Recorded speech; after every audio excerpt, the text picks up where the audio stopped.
On behalf of San Diego County Office of Education Equity Department, in conjunction with AAAE, we are honored to host this Black Leadership Panel. We do this in service of our students. Audience members have been muted but may use chat box for questions. We will be monitoring those questions. Dr. Goldman is the moderator there. If we have time, we will answer or ask some of the questions, but we will also hold them so that we continue this dialogue in the future.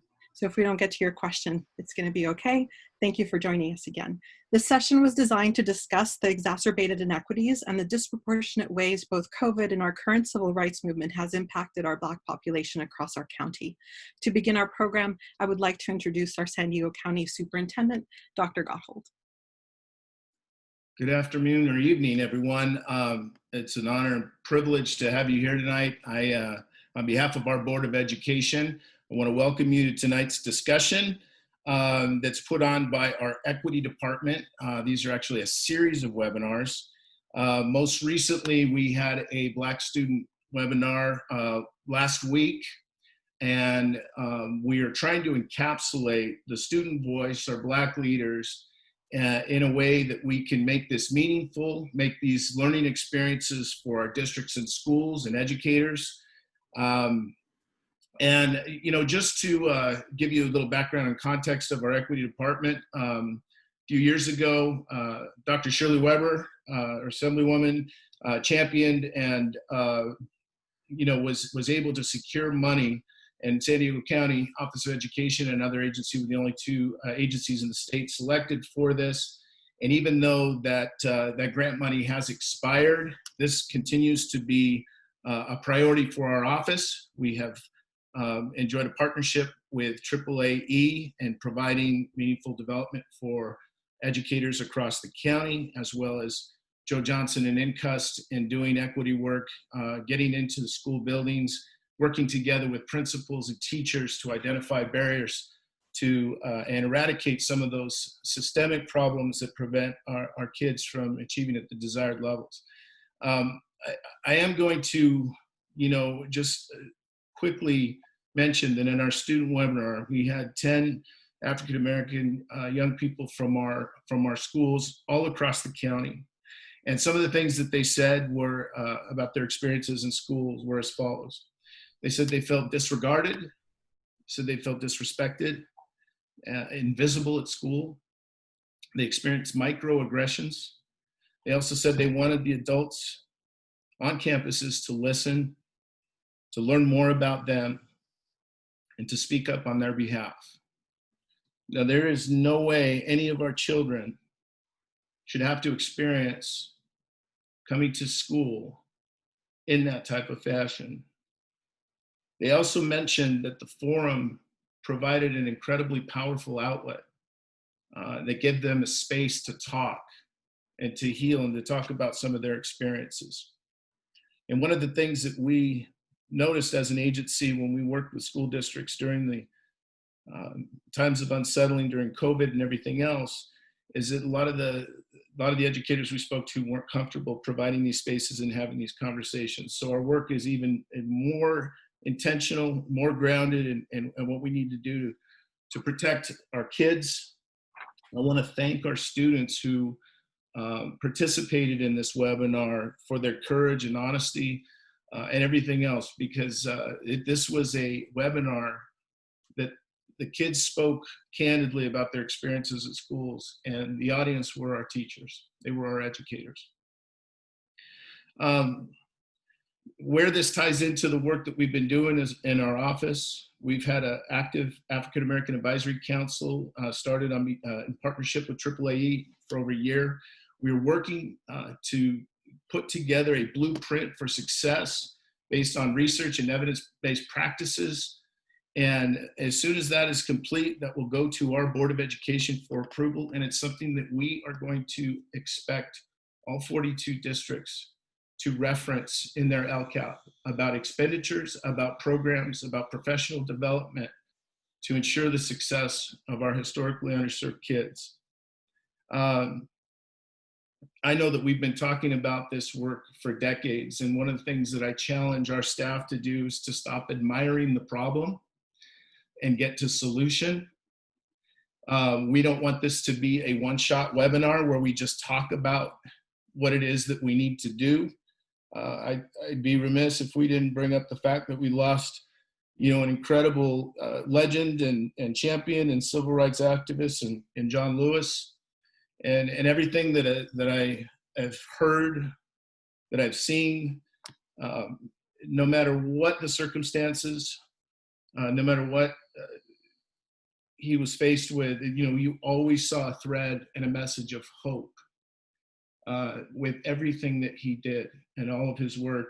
So I'm hoping that we take the spirit of that and his legacy and make sure that we not only adhere to the things that we know that can change the lives of kids, but more importantly, the gaps, the experience that our kids have to this day are unacceptable, and that our agency is willing to do whatever it takes to eradicate those gaps, leverage all the resources and support that we can to move the needle so that our kids leave our program with options.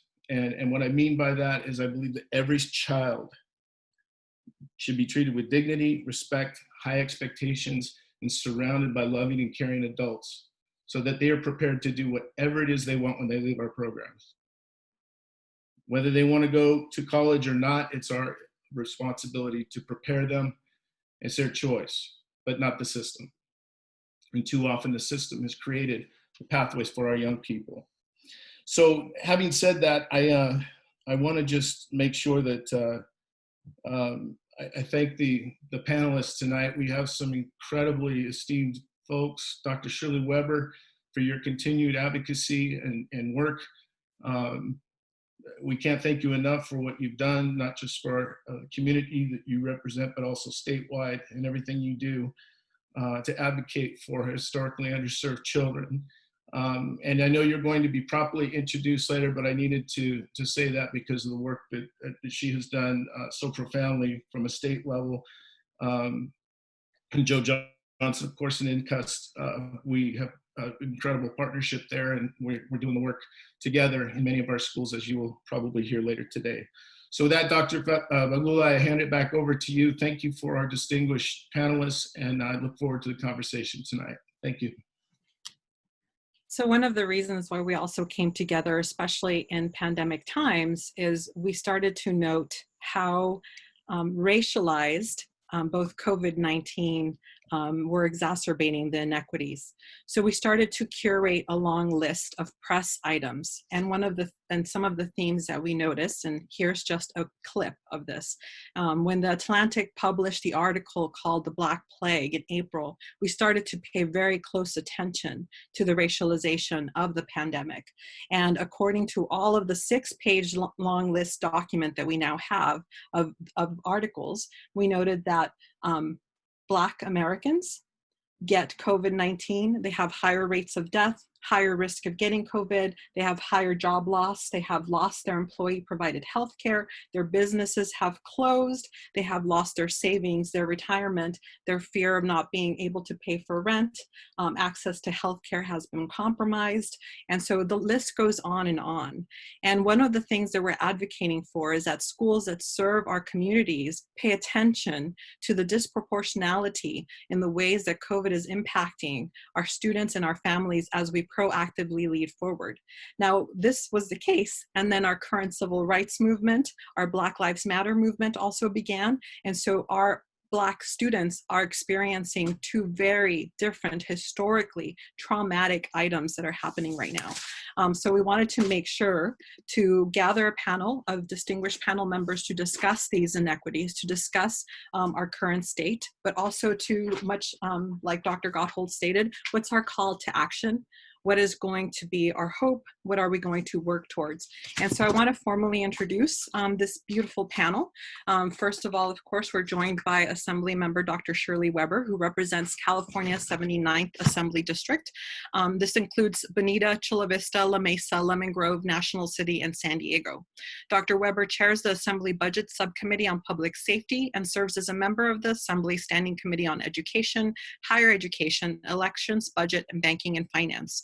She has also taught at the university level and served as the mayor's appointee and chair on the Citizens Equal Opportunity Commission. Dr. Weber is known for her advocacy for closing the achievement gap and a higher standard of excellence for all children. And I know that she's championed a lot of the work that our department is currently leading as well. Secondly, Dr. Joyce Spencer. She's the interim dean and professor at University of San Diego. She is a champion for improving mathematics education. Her work sits at the intersection of mathematics education, teacher education, and educational equity, and seeks to interrogate, investigate, and improve the mathematics learning opportunities for African American and other minoritized youth. Dr. Spencer developed the PhD in Education for Social Justice program at the University of San Diego, which welcomed its first cohort in fall 2019. Her most recent publication, Access, Power, and Participation in Mathematics Classrooms, captures the role of observation in advancing equity in the teaching and learning of mathematics. Trustee Timothy Shaw is a board member from Lemon Grove, serves as a high school counselor for the San Diego Unified School District and Crawford High School. Mr. Shaw also serves on the advisory board of San Diego State's Enrollment Manager Committee and is an annual presenter at the East County Young Men's Conference. He's a member of the PTA, serves on the calendar committee, serves on the DBAC LCAC committee of Lemon Grove School District. Dr. Joe Johnson is the founding executive director of the National Center for Urban School Transformation at San Diego State University, which identifies, studies, and promotes the best practices of high-performing urban schools and districts. Dr. Johnson has also served as professor, dean, interim provost, and senior vice president at SDSU.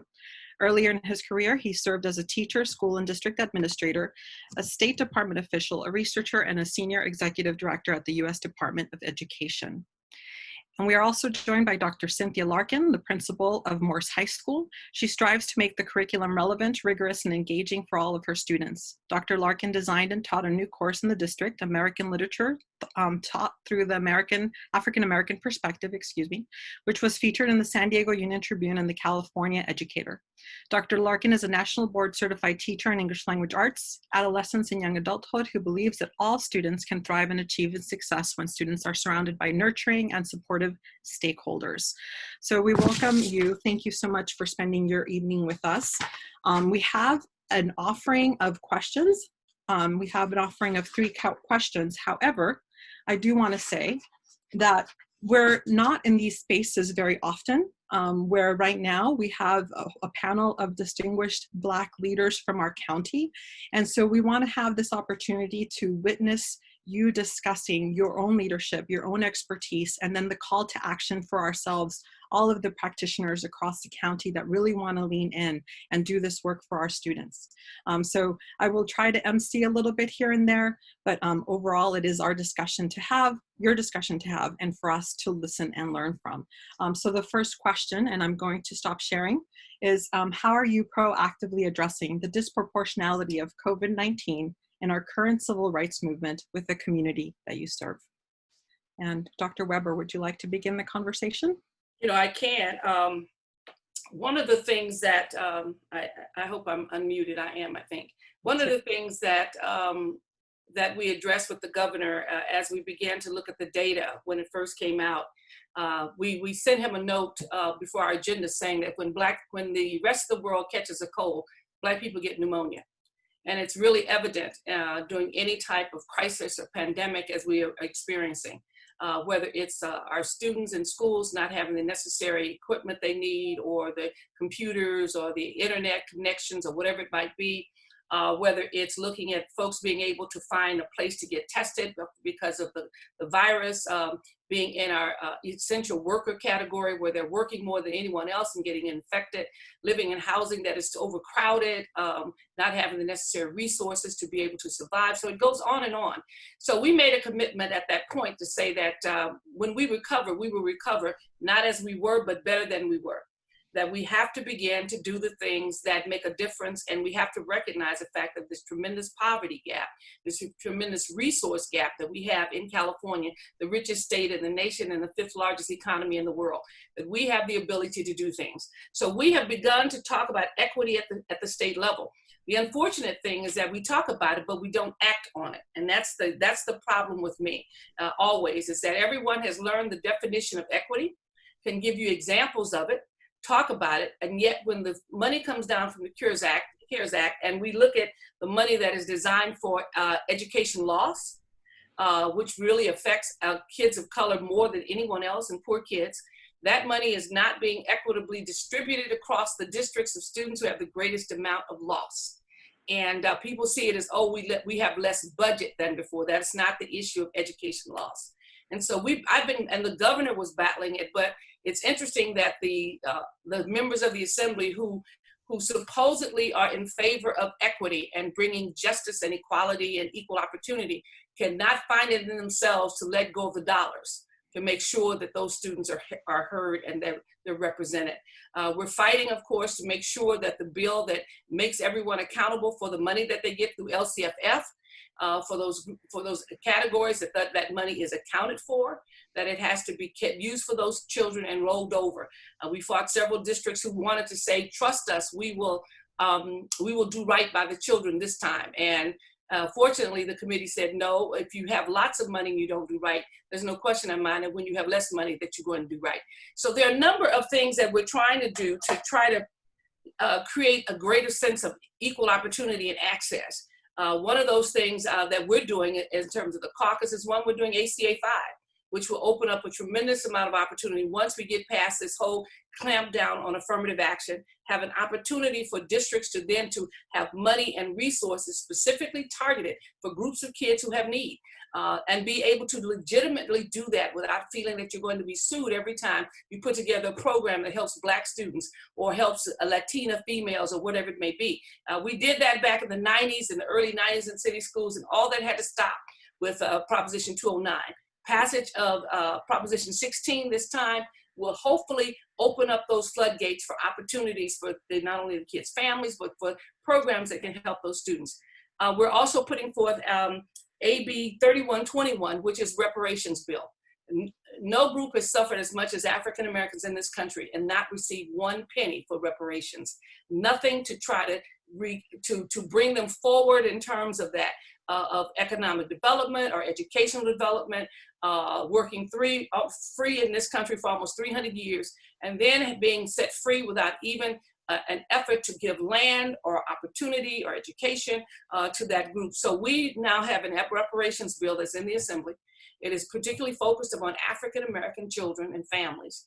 And that bill will then form a commission whose task will be to basically develop a plan to talk about the damage done to African Americans in California, and develop a plan to talk about the loss in terms of education, economic development, opportunity, those kinds of things, and began California on the road to try to repair the damage that was done. So those are some of the things we're doing. I know we have a short period of time, I'm not going to go any longer, but we are doing those things because we recognize that there's a tremendous gap, and doing nothing only makes the gap get worse. That we have to do something extraordinary. And everyone gives lip service, but everybody's not willing to sacrifice, because giving extraordinary service means a sacrifice for some in order to be able to make sure that we close the gap for others. So thank you very much. Thank you. And that was a beautiful proactive leadership stance that you're taking on behalf of students. Dr. Johnson, I'm curious about your proactive stance and how you're starting to address this disproportionality from your perspective. I think that, first of all, thank you, and thanks to the San Diego County Office of Education for hosting this event. I think that all of the events of the past few months underscore the power of systemic racism within our society, and maybe for the first time for many, there is this clear, visceral understanding of the impact of that systemic racism in ways that are affecting people's lives. And so while there are so many things that need to be addressed in our healthcare system, there are so many things that need to be addressed in our policing systems. so many things that need to be addressed in so many aspects of American life. What occurs to me most powerfully is that we should be hearing the horns blasting, that this is our call as educators to address the systemic racism that has been for years influencing the hugely disproportionate learning results for children in our schools. And so, to me, this is a call for much greater urgency. The time is now. The time has been now for a long time, but if we don't respond now, then it's like we're missing the opportunity. And so that means that we have to be asking ourselves,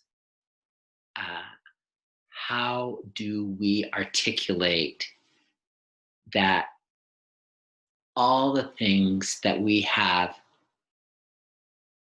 acted as if they were acceptable before,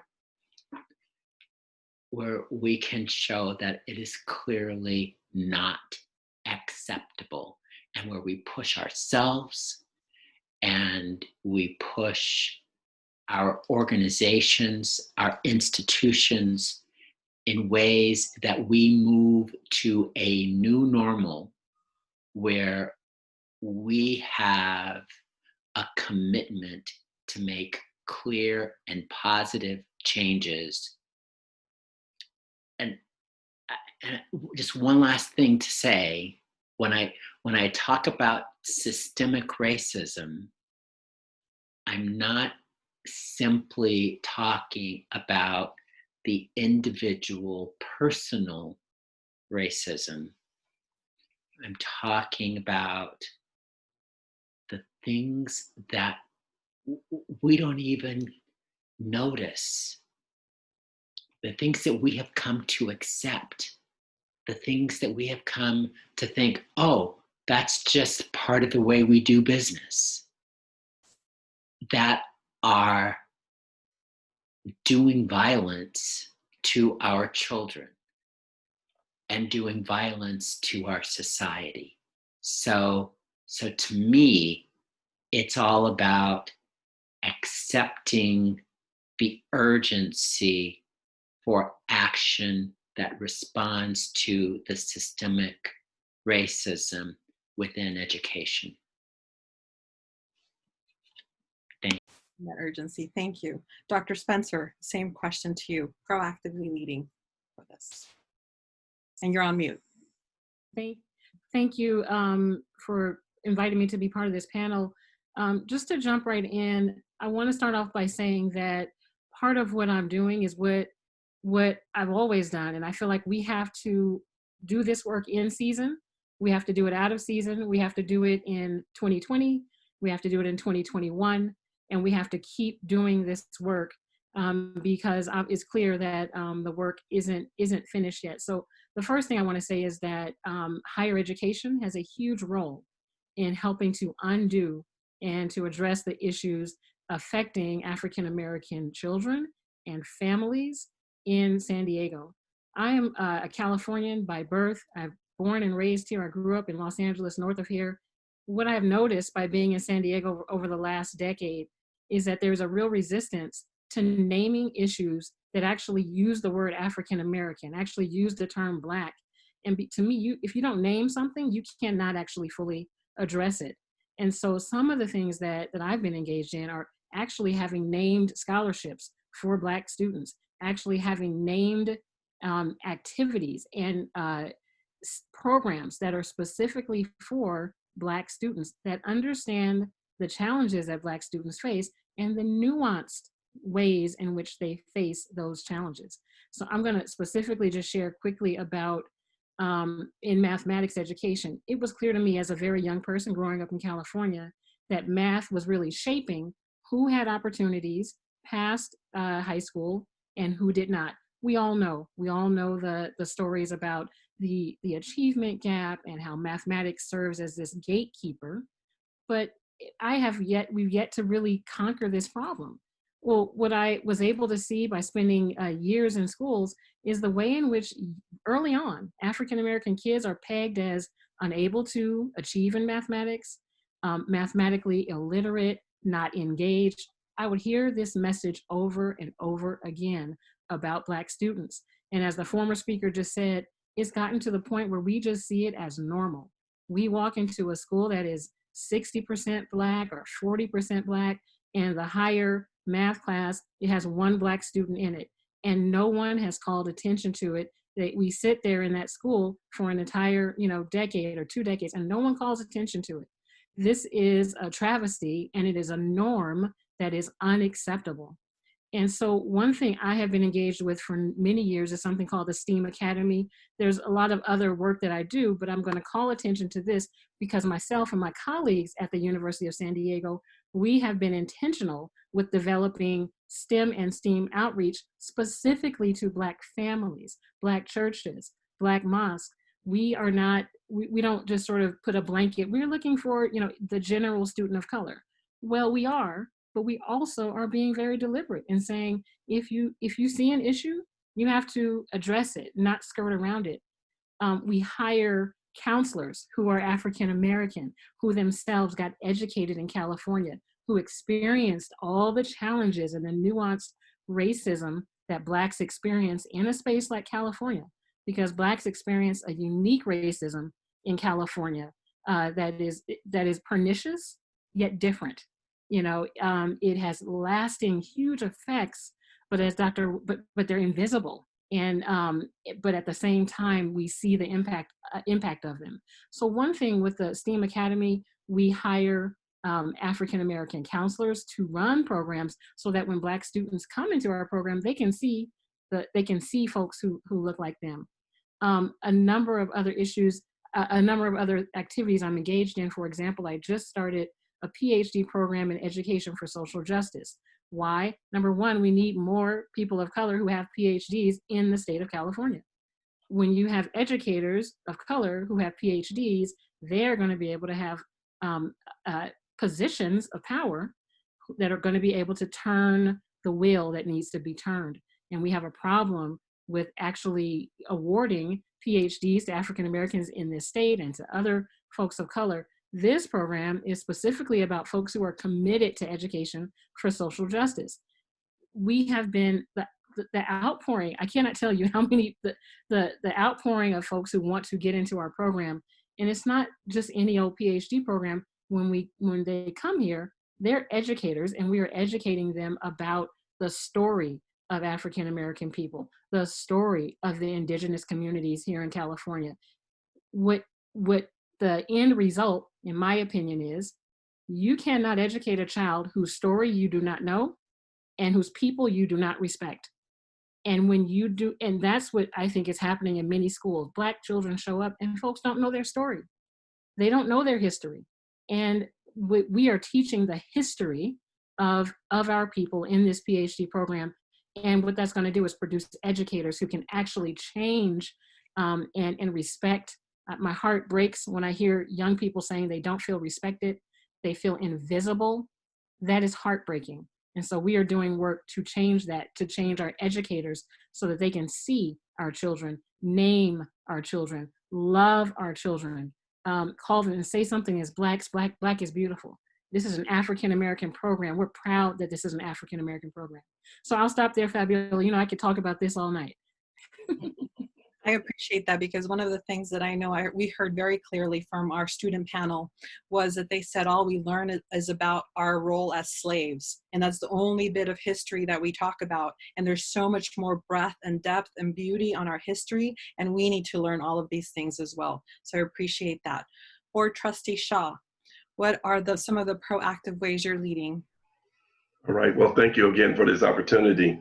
But first off, allow me to respond as a trustee, but sometimes I also have to respond as a high school counselor. And so, first off, Lemon Grove, let me talk about Lemon Grove, what we did with this pandemic. The first thing that Lemon Grove did was send out Chromebooks to our students, because Lemon Grove has 16.6% African American students. And if I am correct, that is the highest percentage of African American students in the entire San Diego County. And so we have to be proactive, making sure that they have what they need. And for those who we were not able to reach as a group, Lemon Grove also provided packets in English and language arts, as well as mathematics, for our students who did not have that internet connection. As a high school counselor, I am always talking to our students and trying to push them into AVID, into advanced classes, honors classes, AP classes, as well as the city college classes that is offered on our campus. Those who know me know that I'm not afraid to have those courageous conversations. I'm not afraid to have those little talks on Facebook. I will think about a question. I will formulate it, because I know that those who are Facebook friends with me come from my high school. Back in, Sister Spencer mentioned Los Angeles. I was also born in Los Angeles, raised in Pomona. And so Gary High School, I'm putting that out there. And I have those conversations with Gary High School. Our former students of Crawford High come in variety of phases, or races, I should say. And I'm not afraid to have those conversations with them. And anyone know that I'm always reading the Union Tribune. I'm reading, looking at something. And those readings engage me with questions. And so I'm not afraid to have those conversations, and with our students, our staff, our friends, our neighbors, and that's what we continue to do. And Dr. Larkin, of course, you're also out there doing the work, and we want to hear about your proactive leadership ways. Yes, so thank you. I want to first off by saying that it's really been like challenging as a principal, like shifting leadership gears during this pandemic. So as I share my thoughts on leadership actions, it's really important for me to say that I do not have it all figured out. I am literally leading through this pandemic with just a focus on improving and really realigning my leadership actions in support of what's best for Morse and our community. 77% of Morse's population are considered low income. And while our African American students are definitely disproportionately impacted, so have several other subgroups of students, like our Latinx population, our students with disabilities, English learners. So as I've been leading through this pandemic, I've really been thinking about all of my students. So based on what's been happening with this pandemic in our society and the civil rights movement, I've really been preparing myself for a different type of return, because I know that I simply cannot return back to my school site, whether in person or online, conducting business as usual. It's just not gonna work. I am someone who really is a lifelong learner, and I believe in really attending PD and just ways in which to kind of improve my own leadership. So I've been taking and attending numerous online Zoom trainings and webinars offered by my district, by the San Diego County Office of Ed, by the National Equity Project, Europe, and more. And I'm really taking these trainings in order to help me figure out really how to best support Morse's community. I'm also participating in 2 book clubs with colleagues where we engage in discussions about disrupting the racist policies and practices at our school sites. And I've also been collectively engaged in conversations with Morse's admin team and our equity team about ways to support students as we return to school next month. I really believe in the whole notion that there's a village, because I cannot do it by myself. So as I've been attending all of this PD and these trainings, I really have kind of come down to some equitable actions, but it's important to know that the actionable items I'm going to talk about as I speak right now, is basically things that are exacerbated by the pandemic. So these are things that I've been working on currently, but some of these things have actually been exacerbated based on the pandemic. So number one is really, we've already mentioned it, it's important to work with my district and families to ensure that our students have equitable access to technology, computer access, and internet access by the time school starts on August 31st. We also are making an action to provide social and emotional trauma to support our students. Really important is making sure that our teachers are set up with the online platforms they will use and receive the necessary training to effectively launch online learning next month. And our online learning needs need to be more engaging and more rigorous. And my team and I are working on strategies to support online instruction. Another disproportionality is really our student with disabilities. We're working on right now providing strategies and guidance to support our gen ed and our special education specialists to ensure that our students with disabilities are receiving the supports they need to be successful with online learning. And then we really are also improving communication with our families and students, and then continuing Morse's educational equity work with a greater focus. So for the past 2 years, like Dr. Weber mentioned, that we all know about equity, we kind of understand it, but there's no action. So I'm proud to say that at Morse High School, with the support of the San Diego County Office of Ed, we have been putting equity work in action. So we have an equity team at our site, and we have been focused on disrupting inequitable practices at our site. Practices that on some level, people kind of tend to say they're best practices, but we're trying to fight against those practices. We are doing the work, and we've had several all-staff PD and trainings on topics such as implicit bias, microaggressions, systemic racism, and really another civil rights issue is really improving the quality of instruction in our classrooms, because all students do not have equitable access to quality instruction in the classroom. And so while we've begun this work, we really have been engaging in these hard conversations with our staff, but we really do have so much more to do. So I love all the examples that you gave and the vastness of them, right? Right from Sacramento all the way down into classrooms. And the list was relentless and a lot. And I know I didn't capture all of it, but I'm just thinking about how you modeled being a learner and engaging in continued learning, boldly naming and knowing our stories, having those courageous conversations, ensuring that the urgency continues, that the sustainability of this equity work continues, and then also the system of accountability that we need to have as far as, being citizens and being San Diego representatives, the system of accountability that we need to have and hold for our schools. So thank you for those examples. And I know I didn't capture everything that you stated, but I wanted to make sure to wrap that. So the second question, because you all do come with different perspectives, is what are some immediate needs that are clear to you from your purview that might not be clear to all of us in the audience? And Dr. Weber, we would love if you would launch this conversation. What are some of the immediate needs that are clear to you that might not be clear to us? Well, I think you've raised a number of issues that are very, very important. What has become very clear to us at the state level is that there are a significant number of students, that have not been touched by this distance learning. And we look at the data of the number of students who have not even turned on their Chromebooks, who have not enrolled at all. And that bothers me immensely, because clearly we have to have a plan. And I know the superintendent, I've spoken with him, state superintendent, we need to have a plan of outreach to those families, because it's not going to happen simply by saying school starts tomorrow, turn on your Chromebook and follow the instructions. If they haven't done it yet, it's not going to happen.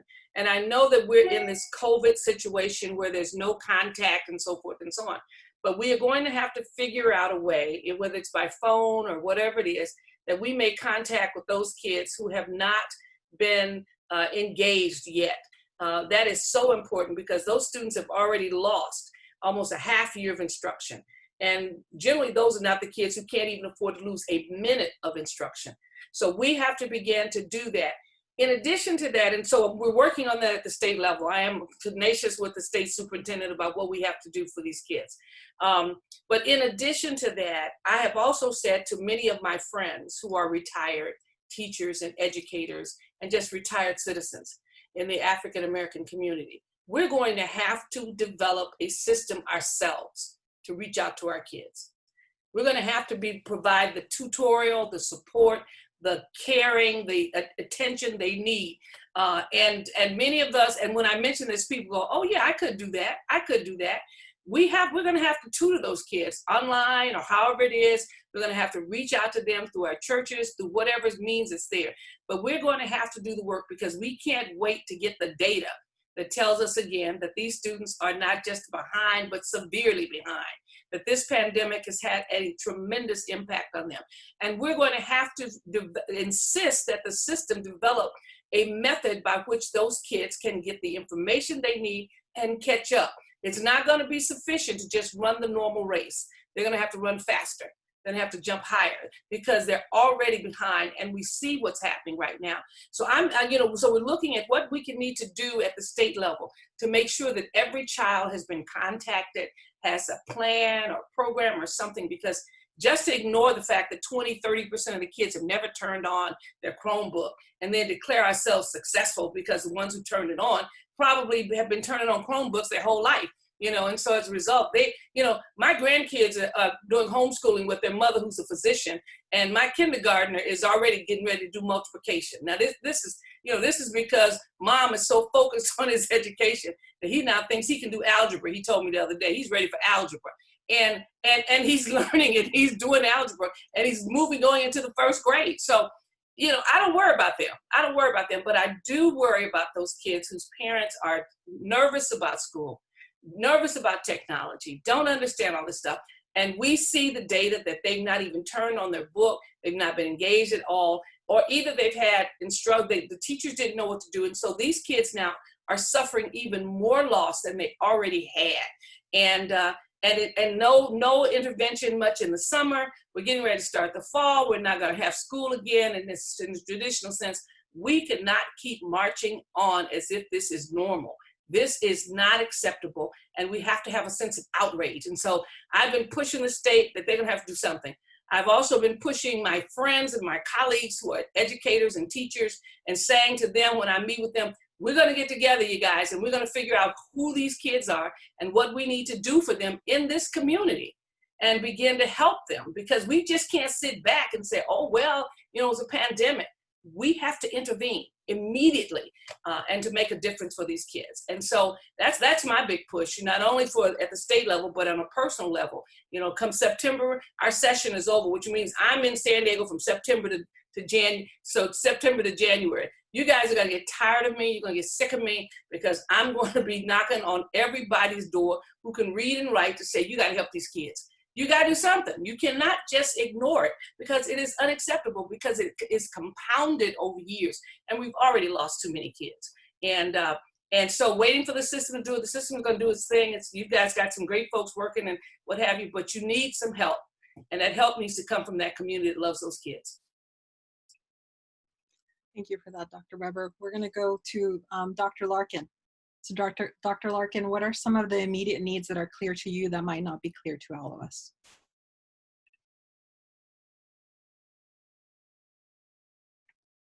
You're on mute. It was going to happen. There you go. Right. So both you and Dr. Gotthold already kind of mentioned my need, but I'm going to go ahead and say it. So really, as we lead the equity and anti-racist work at our school sites, we need to provide space for our students to voice their experiences and tell their stories about how they've experienced racism in our schools. I actually had a chance to watch the live student panel on July 15th, and luckily it is recorded. So those of you who did not get a chance to watch it live, I strongly suggest that you check it out. It is online because it's powerful. So these African-American students who are currently in high school and college just shared stories of how the racist policies and practices impacted them throughout their school years, even as far back as elementary school. So they did share stories of feeling singled out, feeling overwhelmed, feeling dismissed, and feeling invisible. And sadly, many of them express the lack of protection and follow through from the administrators on their site. So as I listened to their stories, I did feel a sense of guilt because I know that as a principal on my site, I could be doing more. I'm working on it, but I could be doing more, and I'm going to do more. There have been situations where an African-American student has been kicked out of class, sent to the office, and I have found myself having a hard conversation with the student in the sense that I'm trying to like teach him or her to survive in their teachers' classrooms because the teachers have all the power. But I think like being an African-American female who has also experienced similar experiences to theirs, I found myself trying to like prepare them for life. And so what I really should have been doing is having these hard conversations with their teachers. But I am proud to say that I have been steadily engaging in these hard conversations, but they aren't easy. As I've done this at my site, I have received pushback. I've been made to feel like I am in the wrong. I've been made to feel like I have not like kind of supported my staff. But it's hard work. It really is hard work leading this equity work and also having those courageous, hard conversations with staff. But one of Morse's equity team's next steps is to collect the stories from our students. Our staff need to hear directly from our kids. There's something powerful in their voices. And when you hear them, you can't ignore their experiences and their pain. And we have to do more. So my most immediate need is absolutely that as adults, we have to quit talking too much, and we have to also invite the voices of our students to the conversation. Thank you for that. And I appreciate the point of children are not the ones that have to change their behavior to fit into a systemically oppressive system, but we actually have to change that system and the adults that are gatekeepers to those systems. So thank you. Board Trustee Shaw, what are some immediate needs that you're seeing under your purview? First off, the life in the job area, they always say, why are we not sending them kids who are prepared for work? Colleges always say, what happened in the high school level that these kids are not prepared? Well, the high school blamed the middle school and the middle school blamed the elementary. And then what we need to do, in my mind, we need to start at birth and with training and programs for our parents to make sure that our parents are ready. We need to reorganize how we spend funding. They've been talking about defunding the police, and it's just a reorganization what they're talking about. And what we need to do is reorganize and make sure that our kids, before we put on that first backpack and drop them off at preschool, that they're ready. I was listening to Dr. Weber as she was talking about her kids and her grandkids and how those things are available to not just her grandchildren, but it should be available to all children. Why can't we expose them, take them to the park, take them down to the zoo and expose them when they're young? Because I know when my children were younger, I kept trying to make sure that they were exposed to the opportunities that are out there. Give them awareness. I think Dr. Galto talked about jobs that are out there. Let them know that there are jobs out there, STEM jobs. I keep wanting, yes, I just so happen to have one who's an educator. We need more Black educators. We need more Black legislators, politicians. We need more Black policemen for sure. And we just need to change our history books, the way that they are written. Because yes, as it was mentioned by Dr. Larkin earlier, our Black kids come up learning, oh, I'm a slave. What else have they learned? What about all the Black inventors, all the Black abolitionists? What happened before we were slaves? And so those are things that we also need to look at. And one of the programs that, to my answer, came yesterday in one of our California School Boards magazine, and that is Dr. Nadine Burke-Harris. I hope she does not mind me mentioning her, but she's our new California Surgeon General, and she has a program called ACE. And this ACE program helps us deal with a lot of our mental needs that we have. Abuse that is a lot of times affecting our children and learning. The neglect that is often affecting our children, or our household dysfunction. And so what I'm thinking again and again is to start at birth. Before my wife and I got married, we had a book called Before You Say I Do. We went through counseling for months before we were able to say I do. We need training program for our children. Yes, I hope this, I'm trying to keep it rated G, but for our children, before you say yes to sex, you need to think about what you're doing, because yes, my mother had me 58 years ago and I'm still here. We don't disappear as children. We need to be engaged and ready to know that I have to give time and effort to my children, because they are not going to make it without us. And I like that call, Trustee Shaw, about hiring more Black teachers. And I'm going to go to Dr. Spencer, and then we can get them PhDs, right? So, That's Dr. right. Dr. Spencer, what are some immediate needs that you're seeing?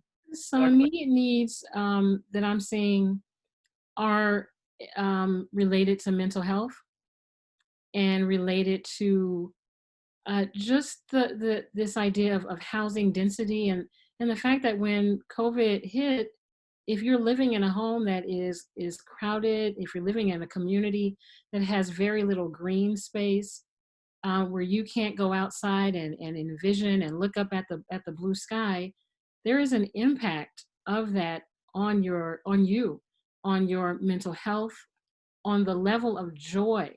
We talk a lot about, standards and learning and outcomes, but the truth is joy and love of learning, those are precursors to actually having deep engagement in your learning. So if you're not in a space where you can learn with joy and learn with hope, then I understand why you haven't opened up your Chromebook. If I did not enjoy being in my classroom when you were face to face with me, I'm probably thinking, wow, I have some freedom now. Why would I tether myself to this Chromebook? And so one of the spaces I'm really, really thinking hard about is how do we help how do we provide a space for African Americans to learn in a space of joy and love and hope, where the curriculum is one that engenders vision, that engenders just new insights and new hopes and new ideas about who they can become in the world. And I am so challenged when I walk into classrooms where kids are sitting there, they're bored to death. I want to go to sleep, and I just walked into that classroom. So how could a child be expected to sit through this classroom and through an entire school year? So I on my heart, on the things I'm thinking about at University of San Diego, we're thinking hard about supporting the more folks of color going into counseling, mental health, teaching, and we're putting in all sorts of funding to make this something, that can grow in our county, because our children, they are suffering because they are traumatized. They don't have a space to dream and grow. And lastly, Dr. Johnson, what are some needs that you see from your purview? And you're on mute. Thank you. I will start by going back to something that Dr. Weber said a moment ago, and it's just to reinforce the notion that students who are least likely to feel included, valued, supported, and successful before schools closed in March are the students who are most likely to feel disconnected, disengaged, and invisible now, unless we are deliberate and intentional in our outreach. So yes, it is important to do everything feasible to give students access to the technology that they need to continue their learning. But it's even more important to make sure that when they open that technology, they're going to have an experience that reinforces them, that tells them that they are valued, that they are capable, that they are brilliant. If they don't find that when they open that Chromebook, then we shouldn't expect them to open it again.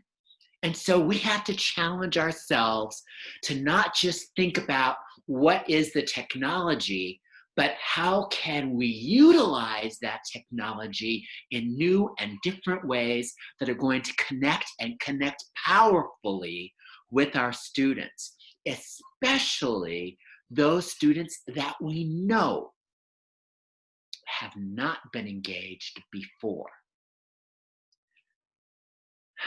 You know, my center is in the process of working on a new book. The book will be entitled When Black Students Excel. And it's all about schools from across the country that are achieving amazing results for Black students. And so I've been interviewing these principals and teachers virtually because I wanted to get this thing done with or without COVID-19. So, but in one of my interviews just yesterday was with a principal whose school is in the Bronx, New York. And she has an amazing school where the population is mostly Black and Latino. And her Black students and her Latino students outperform white students in general in the New York City school district and outperform white students in general in the state of New York. And she right now is so passionate because she's thinking, we cannot lose a minute. I need us to be so ready to respond to the needs, the learning opportunities, because she says, I need to make sure that my children continue to excel. And she's relentless. And then I look at our systems in general, and it feels like we have such a lower bar for ourselves.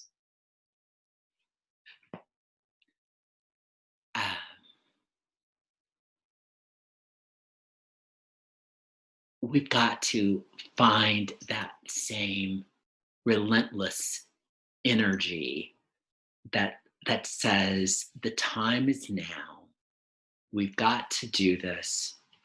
Our children are so infinitely capable. We've just got to figure out how to transform our systems,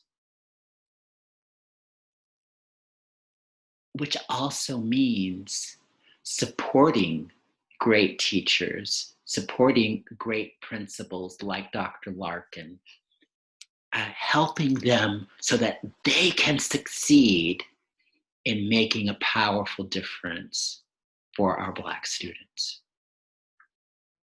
And I love that level of relentlessness that you spoke about, and it's going to be the same level of relentlessness that I'm going to imagine Dr. Weber September through January here coming up. I know we're at a time boundary, but I want to make sure we get to the final question because we didn't even ask our audience for questions. Part of what Dr. Goldman is collecting from the audience is our audience members are asking, so where do we begin? What are our first steps? And I know the final question I had for you, so maybe we can do a quick final answer from everyone, is what's our call to action?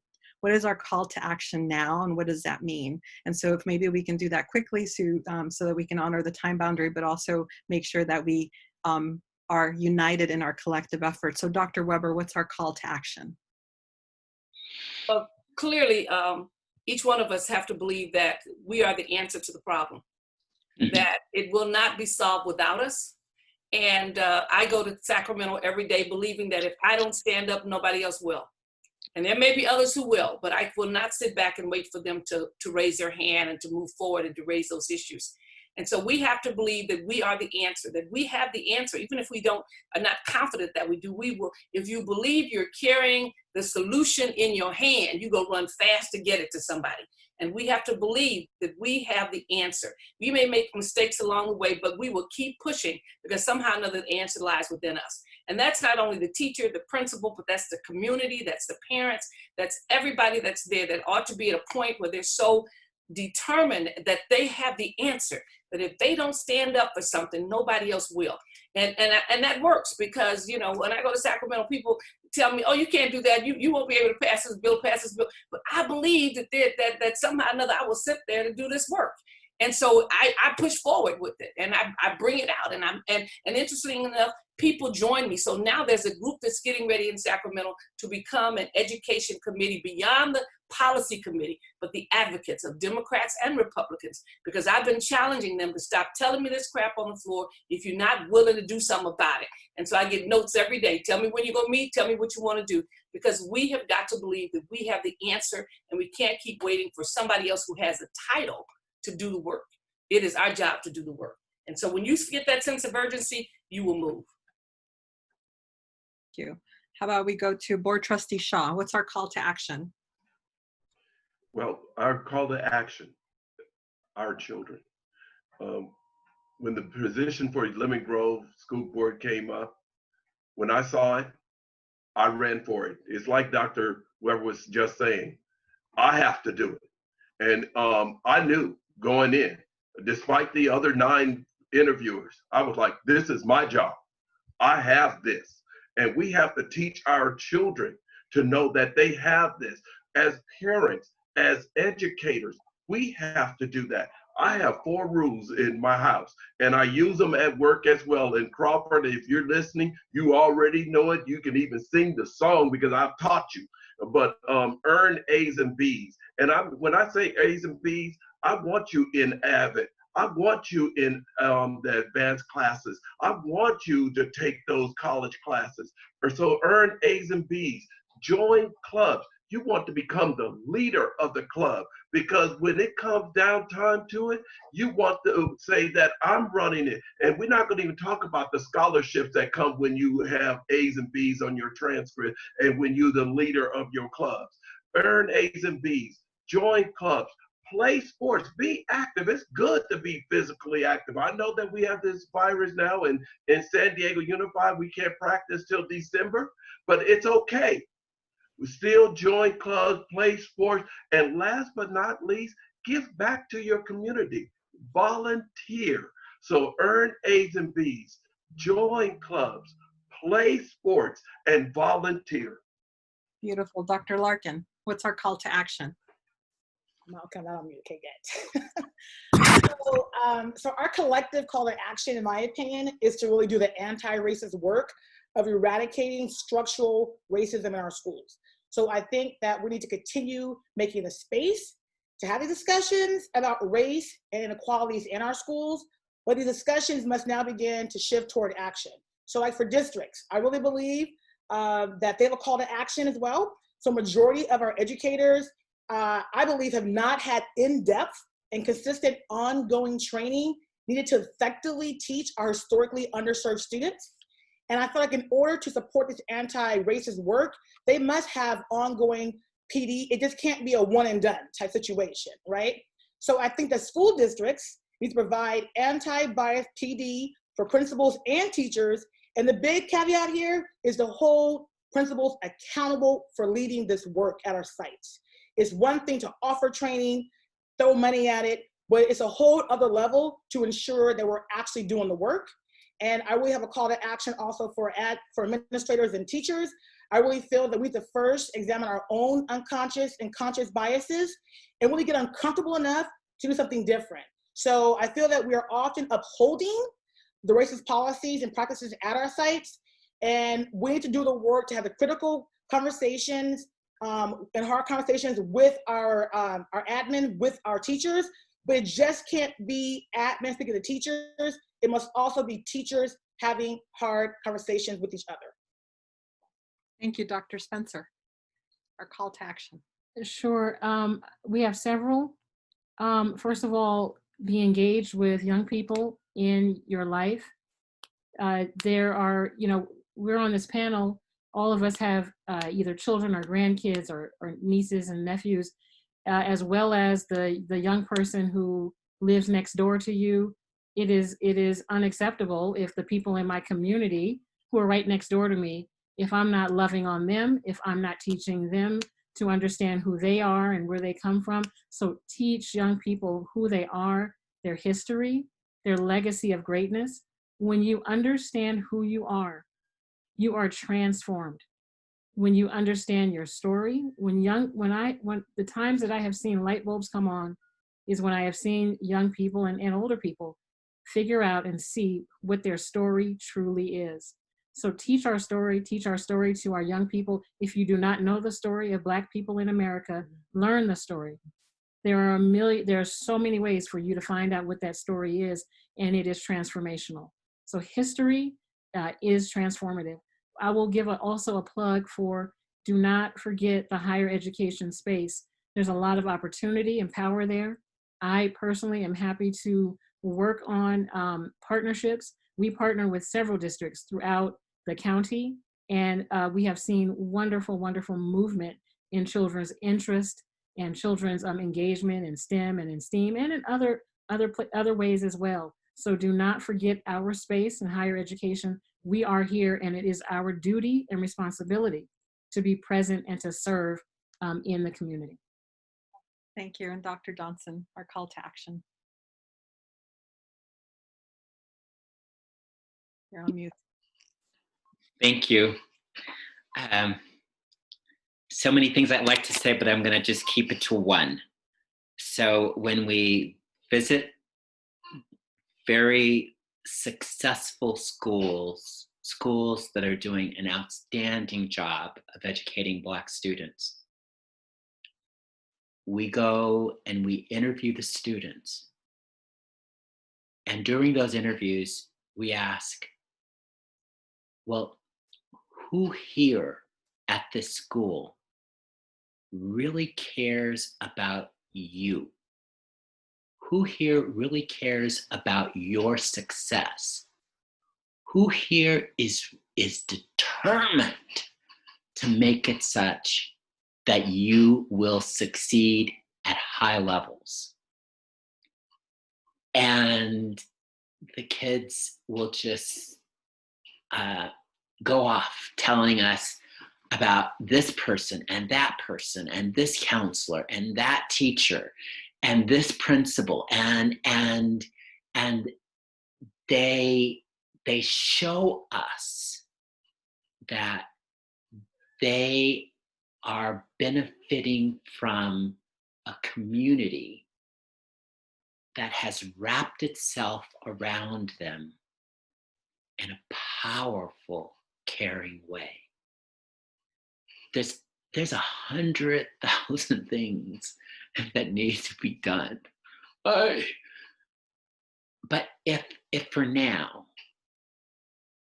if every educator commits to planning right now, what can I do to make it such that the Black students that I have the privilege to serve, that they will think, wow, these adults here are committed to my success. Whether we're doing school virtually or face-to-face or some mix, whatever. But if we're committed to figuring out how to build that connection, how to make those relationships powerful, the rest will come and we will succeed. We will make a powerful difference for the children that we have the privilege to serve. So on behalf of the San Diego County Office of Education and AAAE, we're really thankful for all of your brilliant panelists joining us this evening and taking the time to share with us not only your expertise, but also our call to action. I know that I always learn from you when I listen to you, so I'm very grateful. And I know that audience members are very grateful for your time this evening. So thank you for joining us. That concludes our panel. But as Dr. Gotthold said, this is not going to be a one and done. We're going to hold a series of these events. I'm very dedicated to telling our story. I want to conduct a Black teacher panel next as well, because I think it's necessary to have that narrative out in our public education system also. But I want to thank you from the bottom of my heart and committed to all of the students here in San Diego for joining us. So thank you so much, and I hope you have a good evening. Thank you. Thank you. Thank you. Thank you, Dr. Spencer.